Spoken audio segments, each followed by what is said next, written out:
तो इसके पहले 3 अप्रैल 2021 को बीजापुर में सबसे बड़ा हमला हुआ था और 2 साल बाद फिर दहला है बस्तर। ये सबसे पहले तस्वीरें हम आपको दिखा रहे हैं जो आप IBC 24 के जरिए तस्वीरें देख रहे हैं।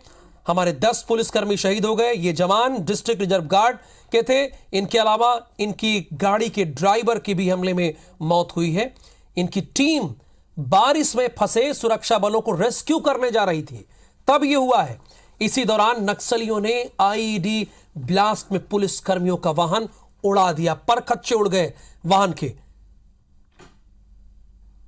IBC 24 ने ही यह बताया सबसे पहले कि तकरीबन 50 किलो विस्फोटक से ब्लास्ट किया गया। ग्राउंड जीरो पर, जैसा कि मैंने आपको बताया, लगातार हमारे सहयोगी पुनीत पाठक भी आपको बता रहे थे और हमारे रिपोर्टर भी बता रहे थे कि सबसे पहले हमारे संवाददाता पहुंचे, वहां आपको लेकर चलेंगे और तस्वीरें दिखाएंगे।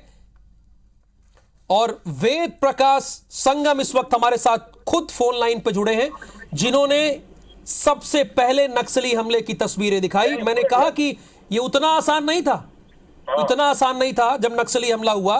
बहुत सारे लोग नहीं जा रहे थे, लेकिन संगम वहां सबसे पहले पहुंचे। चूंकि सवाल जहां आपका होगा वहां हमारी टीम सबसे पहले पहुंचेगी। अभी का क्या अपडेट है, आप दर्शकों को बताइए, पूरा देश आपको सुन रहा है। जी देखिए, ये बताना चाहेंगे, अभी तस्वीरें निकल कर जो सामने आ रही है, जो घटनाक्रम सामने आ रहा है राहुल, उसके मुताबिक ये जो जवान जो शहीद हुए हैं, उसके साथ ही अन्य जवान जो बड़ी संख्या में थे, लगभग 100 से ज्यादा की संख्या में जवान गश्त के लिए निकले थे। अरनपुर के जंगलों में ये गश्त कर रहे थे और अरनपुर दंतेवाड़ा से ये सारी टीमें निकली थी और अरनपुर थाने में इनकी गाड़ियां खड़ी थी और उसके बाद ये पैदल ही मूवमेंट कर रहे थे पिछले 3 दिनों से। अब जबकि इनका ऑपरेशन खत्म हो गया तो ये वापस अरनपुर थाने पहुंचे और वहां से अपनी अपनी गाड़ियों में सवार होकर ये जवान वापस दंतेवाड़ा की ओर लौटना चाह रहे थे। एक गाड़ी जिसमें जवान सवार थे, वो गाड़ी सकुशल ब्लास्ट से पहले निकल गई और जो दूसरी गाड़ी थी उसे कुछ संदिग्ध लोगों ने रोका। कुछ इस तरफ बस्तर के इलाके में इस समय में त्योहारों का सीजन चलता है राहुल, तो इस दौरान ग्रामीण चंदा लेते हैं, वो आने जाने वाली गाड़ियों से कुछ राशि उनकी स्वेच्छा अनुसार लेते हैं। तो यही सोच करके जवानों ने उस गाड़ी को रोका और काफी स्पीड उसकी धीमी हो गई और उसके बाद जब दोबारा गाड़ी बढ़ने लगी जहां ग्रामीणों ने रोका था, वहां से लगभग 100 मीटर की दूरी पर ये ब्लास्ट हुआ। तो ऐसे में आशंका ये भी जताई जा रही है कि जिन ग्रामीणों ने गाड़ी रोकी थी वो नक्सलियों के कहने पर ही उन लोगों ने रोकी होगी, क्योंकि उससे पहले जिस गाड़ी को ग्रामीणों ने त्योहार मनाने वाले लोगों ने रोकना चाहा वो गाड़ी रुकी नहीं। जैसा कि ऑपरेशन में शामिल जवान था वो हमें ये जानकारी दे रहा था, वो गाड़ी काफी रफ्तार से बढ़ गई थी। 8 से 10 गाड़ियां इस काफिले में थी। नक्सली टारगेट करके आए थे कि आज किसी न किसी गाड़ी को उड़ानी है। और घटना स्थल से अरनपुर थाना की दूरी मात्र 2 किलोमीटर है। तो एक बड़ी संख्या में जब जवान थाने में पहुंचते हैं तो वहां से उनका लोकेशन आउट हो जाता है कि ये जवान अब गाड़ियों में सवार होकर वापस दंतेवाड़ा की ओर लौटेंगे। तो एक सोची समझी रणनीति रही है और एक मुखबिरी जो नक्सलियों की रही है वो काफी मजबूत रही है और यही वजह है कि नक्सली अपने प्लान में सक्सेस हो पाए और एक बड़ा नुकसान उन्होंने पुलिस को किया है। और उसके पहले कितनी गाड़ियां निकली थी वेद प्रकाश? जी देखिए जी केवल एक ही गाड़ी पार हो सकी थी, क्योंकि उस गाड़ी को भी जो ग्रामीण थे त्योहार मनाने वाले उन लोगों ने रोकना जरूर चाहा था। अच्छा। लेकिन किसी कारणवश उस गाड़ी ने वहां पर ब्रेक नहीं लगाई और सीधे बढ़ गया।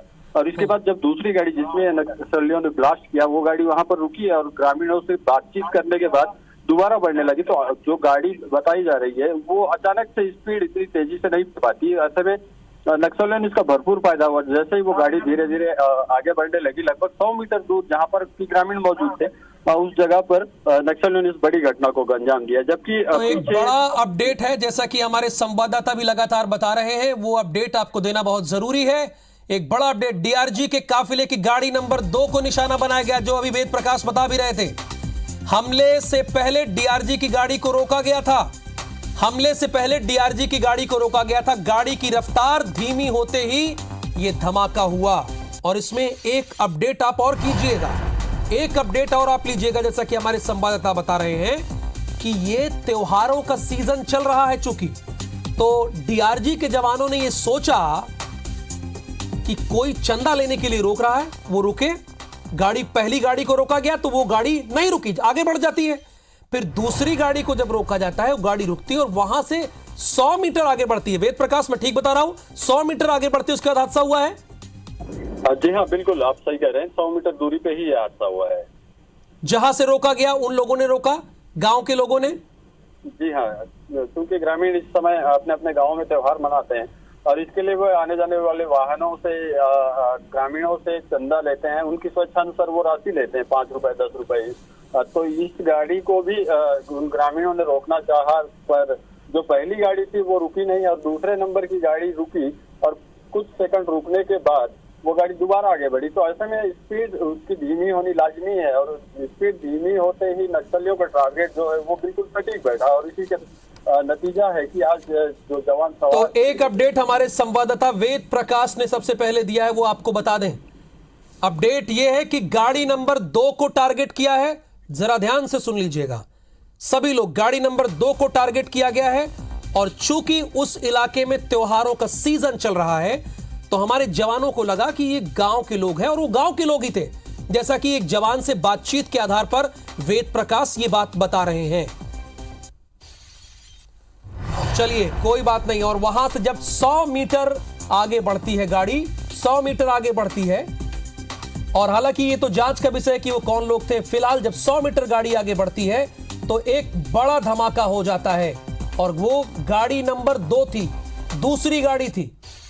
गाड़ी की रफ्तार धीरे होती है, रुकते हैं और उसके बाद वहां से जब आगे बढ़ते हैं तो 100 मीटर की दूरी पर जब हमारे जवान पहुंचते हैं एक बड़ा ब्लास्ट हो जाता है, एक बड़ा ब्लास्ट हो जाता है। तो ये एक बड़ा इनपुट और बड़ा अपडेट हम आपको दे रहे हैं कि डीआरजी के जवान की गाड़ी को रोका गया था। पॉइंट नोट कीजिएगा, रोका गया, उस दौरान रोका गया, गाड़ी धीरे हुई, उसके बाद गाड़ी आगे बढ़ती है, तकरीबन बामुश्किल 100 मीटर चलती है, उसके बाद एक बहुत बड़ा धमाका होता है और उस धमाके में हमारे 10 डीआरजी के जवान शहीद हो जाते हैं और एक ड्राइवर शहीद हो जाता है। बड़ी कायरतापूर्ण यह हरकत की है। और जो टेलीविजन स्क्रीन पर जवानों के नाम दिख रहे हैं, इन्हें सैल्यूट कीजिए।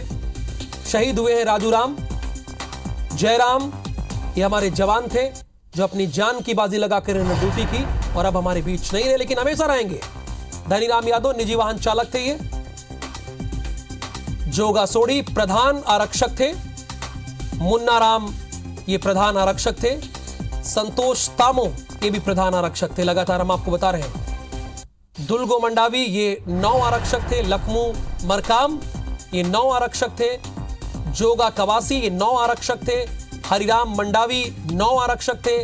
राजू राम ये गोपनीय सैनिक थे। जयराम ये गोपनीय सैनिक थे। जगदीश कवासी ये गोपनीय सैनिक थे और धनीराम यादव ये वाहन चालक थे। इन सभी जवानों को हम सैल्यूट करते हैं, इन्होंने बहुत बहादुरी से अपनी ड्यूटी निभाई। तो एक बड़ा इनपुट और बड़ा अपडेट आपको IBC 24 दे रहा है।